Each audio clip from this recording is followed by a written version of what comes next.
These units are made in China and are only sold through dealers in the USA and Canada by Carrier Media North America, a joint venture between Carrier Corporation and Media Group. All of the units have a durable powder coat finish on the outdoor units to keep the units looking good for many years, and they are backed by a very good guarantee.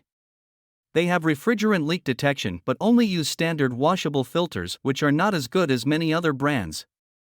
The DLCERAH units, a part of their Performance Series, are basic 17-seer air conditioners, while the DLCERAH models are heat pumps. Both have inverter compressors and they are backed by a good warranty.